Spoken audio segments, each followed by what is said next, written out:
Welcome back to Eagles coaching classes. बच्चों, आज हम देखने वाले हैं life process in the living organism part 2 का वीडियो नंबर 7। और आज हम इसमें पढ़ने वाले हैं रिप्रोडक्शन, मॉडर्न टेक्नोलॉजी क्या रहता है और उसके अंदर हमें IVF टेक्नोलॉजी, सुरोगेसी और स्पर्म बैंक के बारे में आज पढ़ने वाले हैं बच्चों।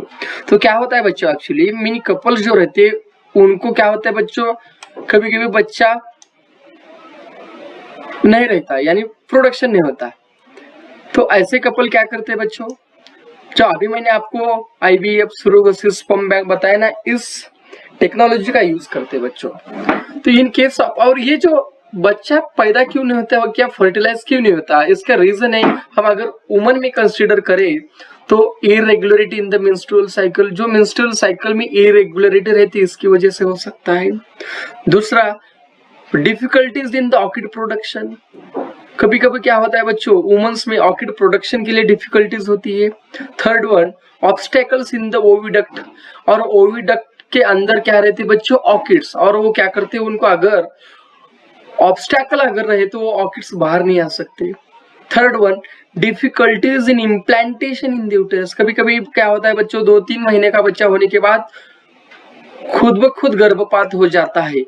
क्यों होता है, क्योंकि जब इम्प्लांटेशन की नौबत आती है या प्रोसेस आती है, तब जो उनका यूटेरस रहता है, यूटेरस के अंदर इम्प्लांटेशन करने के लिए डिफिकल्टीज ऑकर होती है। There may be many problems, और ऐसे बहुत रीजन है जिसकी वजह से क्या होता है बच्चों, वुमन में प्रॉब्लम हो सकती है। ऐसी प्रॉब्लम ऑल्सो मेन में प्रेजेंट रहती है। कैसे, तो absence of sperms in the semen, semen में क्या रहता है बच्चों, अगर स्पर्म अगर absence रहे तो क्या होता है, may not be possible to fertilize. दूसरा क्या है, स्लो मूवमेंट ऑफ स्पर्म्स, जो स्पर्म की मूवमेंट रहती है अगर वो स्लो रही तो भी हो सकता है। तीसरा, एनोमैलीज इन द स्पर्म्स, अगर स्पर्म में एनोमैलीज अगर रहती है या कोई एबनॉर्मेलिटीज अगर उनके अंदर रहती है तो क्या होता है बच्चों, फर्टिलाइजेशन नहीं हो सकता, या वो ऑर्किड के साथ फर्टिलाइज नहीं कर सकते। But now with the help of the advance medical techniques, कौन सी medical techniques, IVF, surrogacy, sperm bank, जो चाइल्डलेस कपल है उनको भी हम क्या कर सकते हैं, चाइल्ड फर्टिलाइज करके दे सकते हैं। आप यहाँ पे डायग्राम देख सकते हैं बच्चों, यहाँ पे आप डायग्राम देखिए। इस डायग्राम में ये क्या है बच्चों, माइक्रो पाइपिट, और ये क्या है बच्चों, ए ओहम, और ये क्या कर रही है, इससे ये देखिए यहाँ पे नीडल है, sperm being introduced through micro needle, और माइक्रो नीडल से क्या करते हैं बच्चों, स्पर्म जो रहता है ना इस ऑर्किड के अंदर क्या करते हैं, लाके इसे फर्टिलाइज करते हैं, यानी it is a fertilization in the test tube. आगे देखिए, IVF का लॉन्ग फॉर्म है in vitro fertilization. In this technique fertilization is brought about in the test tube, और क्या होता है बच्चों, फर्टिलाइजेशन जो रहता है कहाँ पे करते हैं, टेस्ट ट्यूब में। क्या होता है, एंड जो एम्ब्रॉय तैयार होता है, जाइगोट के बाद क्या होता है, एम्ब्रॉय तैयार होता है, और जो एम्ब्रॉय तैयार होता है उससे क्या करते, इम्प्लांट करते, इम्प्लांट किधर, यूटेरस में, किसके, वुमन के यूटेरस में क्या करते बच्चों, इम्प्लांट करते हैं at a appropriate time. IVF technique is used for having the child in case of those childless couple who have problems. तो बच्चों जो IVF टेक्नोलॉजी है, यानी IVF टेक्नोलॉजी का यूज कब करते हैं, जो कि चाइल्डलेस पेरेंट को चाइल्ड प्रोड्यूस करने के लिए कब करते हैं, अगर मेल में लेस स्पर्म काउंट है। दूसरा प्रॉब्लम, ओविडक्ट में अगर कोई ऑब्स्टेकल है तो क्या करते हैं बच्चों, IVF टेक्नोलॉजी का यूज करते हैं। सेकंड वन आप देख सकते हैं, सुरोगेसी। सुरोगेसी क्या बच्चों, सुरोगेसी, यहाँ पे देखिए आप, some women have problems like, कौन से problems, implantation of embryo in the uterus.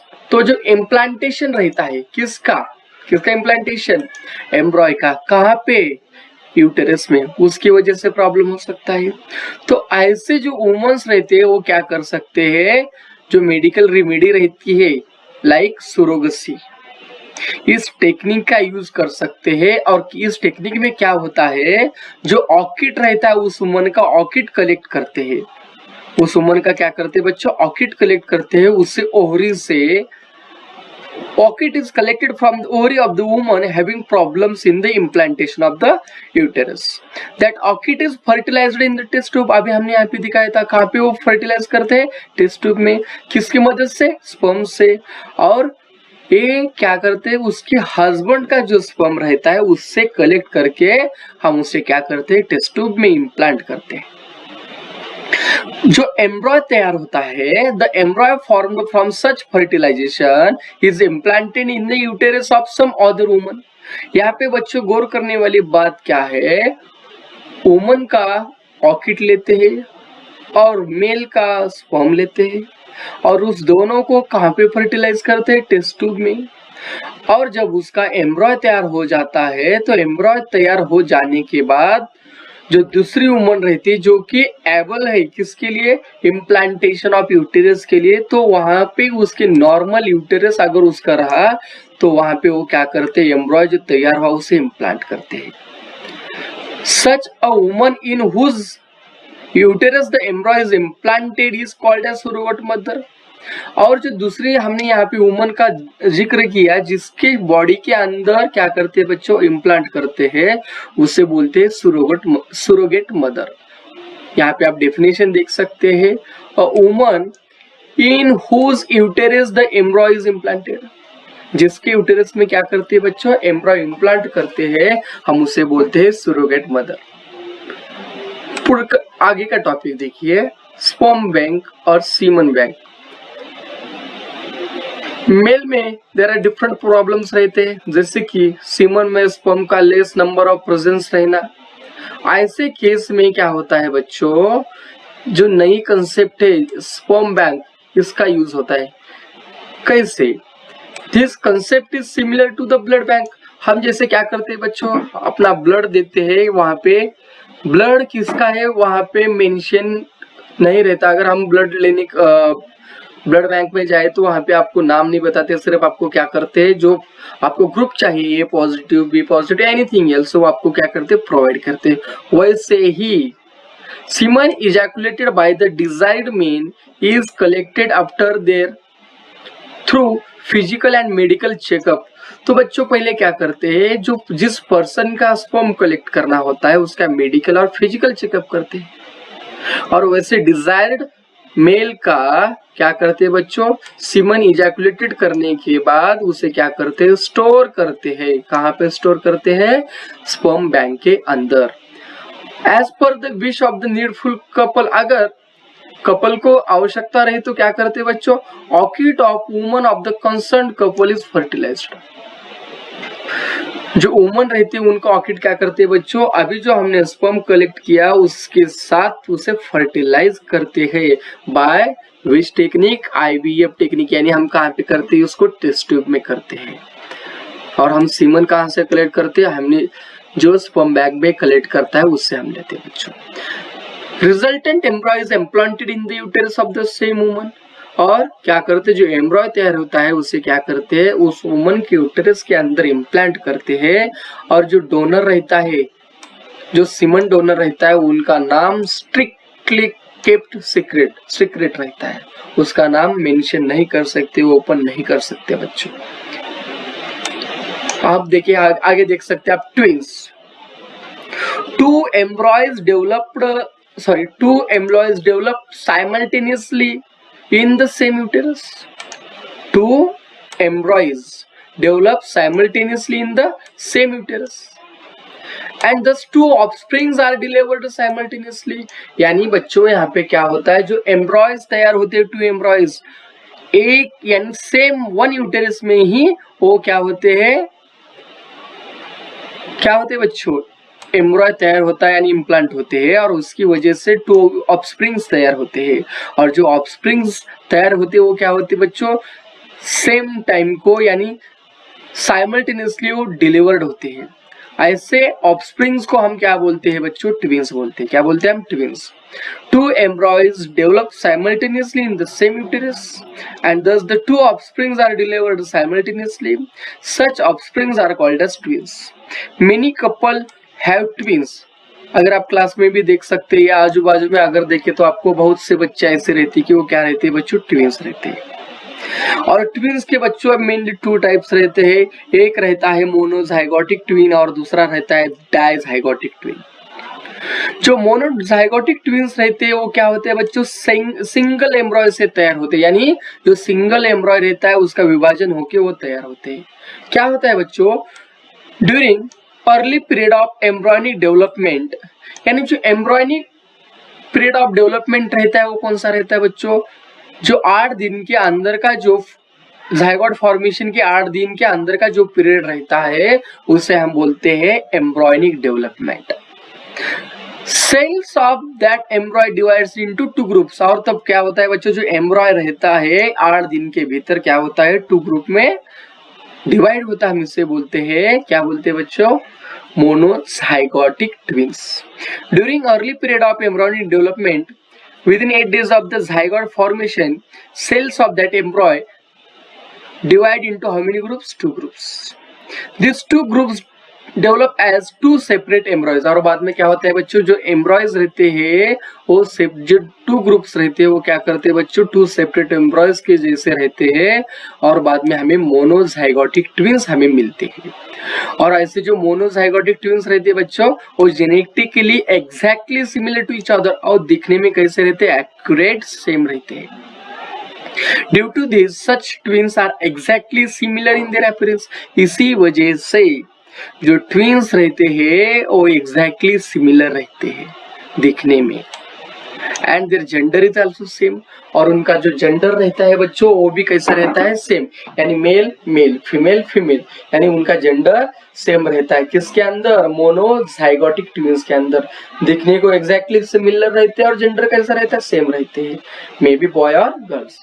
और मोनोजाइगोटिक ट्विंस में if the embryonic cells are divided into 2 groups, यहाँ पे देख सकते हैं, in case of the monozygotic twins, if the embryonic cells are divided into 2 groups 8 days after zygote formation, there is high possibility of formation of conjoined twins, Siamese twins, sorry। देखिए यहाँ पे क्या बोला आपको कि in case of monozygotic twins, if the embryonic cells are divided into 2 groups, यानी embryonic cell का division कब हुआ? 2 ग्रुप्स में हुआ। कब? 8 days after the zygote formation, यानी जाइगोट फॉर्मेशन के बाद 8 दिन के बाद अगर होता है तो जो ट्विंस तैयार होते हैं उनका फॉर्मेशन जो रहता है कॉन्जॉइंट ट्विंस रहता है। यानी क्या होते हैं बच्चों? उनका जो सिर रहता है या उनका जो बॉडी का पार्ट रहता है दोनों ट्विंस का जॉइंट रहता है। Such twins are born with some part of body joint with each other. यानी आपने बहुत बार देखा होगा कि 2 बच्चों का सिर या हाथ क्या होता है बच्चों? अटैच रहता है। ये कब होता है? अगर जाइगोट फॉर्मेशन होने के बाद 8 दिन के बाद अगर घटना घड़ी तो ऐसा हो सकता है, लेकिन अगर 8 दिन के अंदर हो तो ऐसा कोई प्रॉब्लम हो नहीं सकता।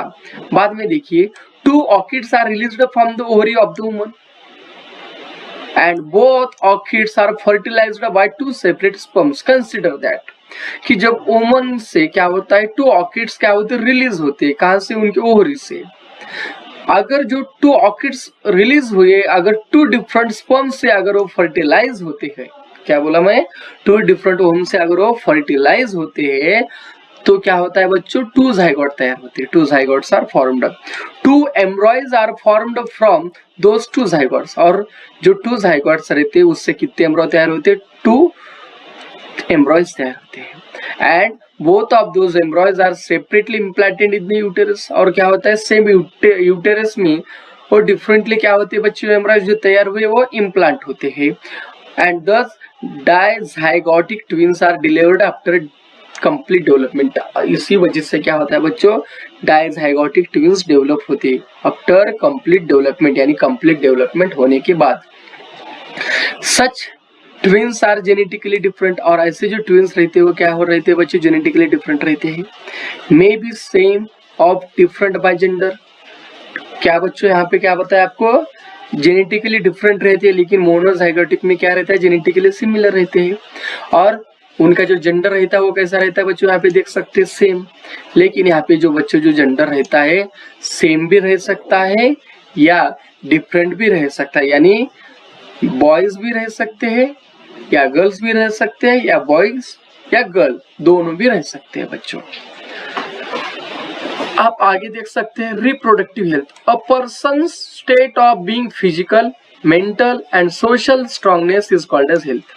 यानी जो पर्सन की जो physical, mental and social strongness रहती है उसे हम क्या बोलते हैं, हेल्थ बोलते हैं बच्चों। In our country there seems to be lack of awareness regarding reproductive health due to various reasons. हमारे देश में जो रिप्रोडक्टिव हेल्थ के बारे में जो इंफॉर्मेशन रहती है या अवेयरनेस रहता है उनकी जानकारी कम ही रहती है। क्यों? इसके वेरियस रीजन से, कैसे, जैसे कि सोशल कस्टम ट्रेडिशन की वजह से हम, अगर मैं टीचर भी रहा तो मेरे को एक्सपोज करके मैं बता नहीं सकता। दूसरा traditions, illiteracy, shyness, especially there seems to be indifference towards reproductive health of the woman। और स्पेशली क्या है बच्चों, जो रिप्रोडक्टिव हेल्थ ऑफ वुमन रहता है उनके बारे में हम बात नहीं कर सकते। Occurrence of the menstrual cycle is related with the reproductive, हमें तो पता है जो मेंस्ट्रुअल साइकिल रहती है उसके दौरान क्या होता है बच्चों, मैक्सिमम ब्लीडिंग होता है। So may be possible of infection हो सकता है, और उससे क्या होता है वुमन की जो हेल्थ रहती है और रिप्रोडक्टिव जो सिस्टम रहता है उनको डैमेज हो सकता है। Nowadays, women are working at a part with the men. Due to this, they have to stay outdoor for whole day. Bleeding occurs during menstrual cycle. Due to this, private organs genital need to be maintained clean time to time. तो आजकल जो women's रहती है वो बच्चों main के समान काम करती है, उनको दिन भर बाहर रहना पड़ता है, इसी वजह से मेंस्ट्रुअल साइकिल के दौरान ब्लीडिंग हो सकती है, इसी वजह से प्राइवेट ऑर्गन का इन्फेक्शन हो सकता है, जेनिटल का इन्फेक्शन हो सकता है।